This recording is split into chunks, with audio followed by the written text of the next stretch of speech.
We did it. We did it. MAGA, we did it. Patriots, we did it. People that care about this country, we did it.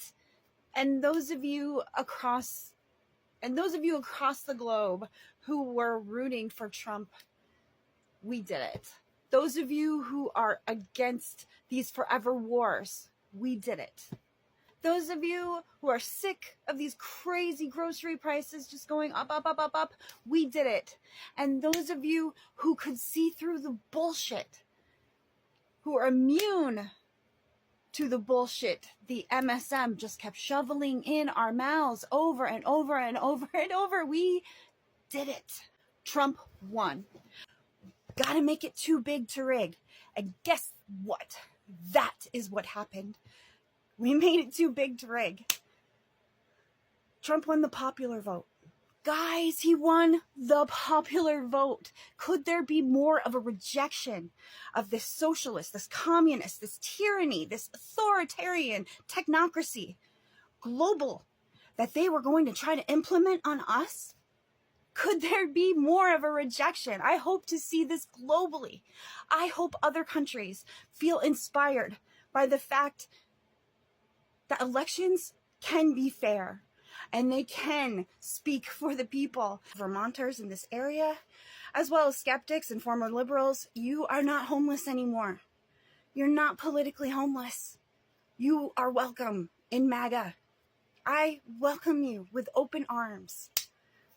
And if you voted Trump for the first time, good for you. You are my hero. And even though Kamala won Vermont easily, I don't know, it's another 70-30 split, right? I think maybe we got 2% more for Trump, but that didn't matter. What really mattered was down the ticket. And Vermont flipped a lot of seats to Republican, which got rid of the Democrat supermajority. It can be done, guys. California, I'm looking at you. It can be done.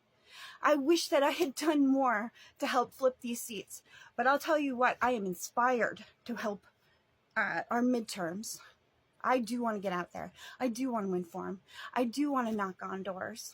I don't know about you, but I stayed up super late because I did not want a repeat of what happened in 2020.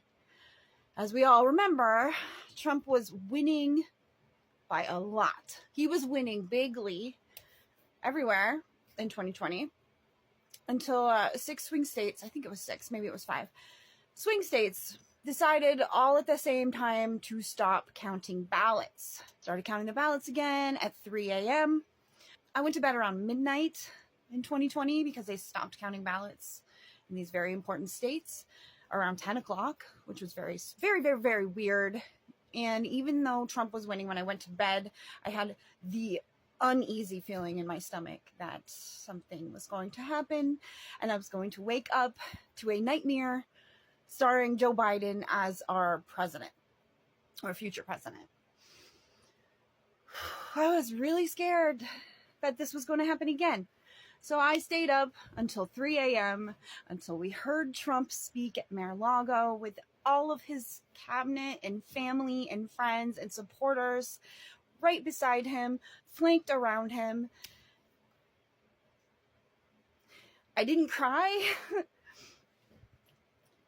I was just too happy. I think I was in disbelief because of so much craziness in 2020 that it's just the lack of the drama. It's surprising. You get the gradual acceptance of the mainstream media, except for CNN, who just did not want to call it for Trump. Didn't want to call it. Eventually, though, everyone called it. And this is a new era.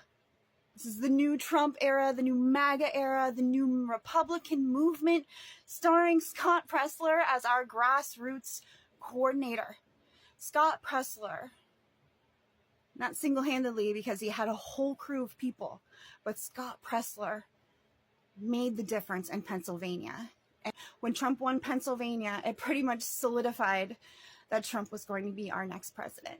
But if you have never heard of Scott Presler, He made a huge difference. He reached out to the Amish community, people who don't usually vote in these types of elections. They'd rather stay out of it. He reached out to them. I believe he got over 100,000 people from the Amish community registered and made a huge deal in Pennsylvania and Bucks County. And he wants to turn Pennsylvania red, like Florida, where there's a million votes separating the Republican from the Democrat in the positive way, of course. You know, a million more votes for the Republicans than the Democrats. And you know what, men? If you hadn't come out, I don't know whether or not Trump would be our next president. You really came through for people like me, like your mom, like your sister, like your best friends, all the women in your life, whether or not they know it. You're a hero. You voted for a better future. You didn't vote completely with your heart or your emotions. You voted with your head. And I really admire that. I mean, if you bothered to hear Trump speak and pay attention to who's in his cabinet, that's voting with your heart too. But it's really hard not to have fallen for all the propaganda. So men, I applaud you. And I think one of the biggest mistakes that Kamala made was to not go on Joe Rogan, was to not reach out to you, was to put ads for White Guys for Harris when it's clear that these were ads written by women. They were so cringe. They were so lame. Guys are all about doing things through action, not words. And the more words they put in their mouths, the more obvious it is that this is not an authentic movement. It never was. And you have people like Harry Sisson getting paid by the DNC to prop up people like Kamala. It did not work. We didn't fall for it. I'm so proud of you, America. Every man that stood up on election day and waited in line for hours sometimes, even to be discouraged and told you didn't have enough ballots. That happened in Pennsylvania. You stayed there and you fought. And I want to give a special shout out to the GOP and fighting all of this lawfare that has been absolutely insane. The odds were against us in so many ways. Oh, and don't forget that Trump was shot. Attempted assassinations twice, and one time actually shot. So I probably have to give my greatest thank you to God. I think he came through and saved us in 2016 and gave us that beacon of hope that we needed to change things. And I really think he came out in a big way. Last night, this morning, when they were starting to drive the ballots up to places like Arizona and Michigan, and even thinking about doing it in Pennsylvania. And yet, it wasn't enough. It was too big to rig. It was a miracle. And I think what happened to Trump transformed a lot of people in their hearts and their minds, and many of the people who didn't have a connection to God. They developed it because they've developed the faith that it takes to communicate with God. There's one really good quote that I don't remember if I heard in the chat. I wish that I could give credit to this person.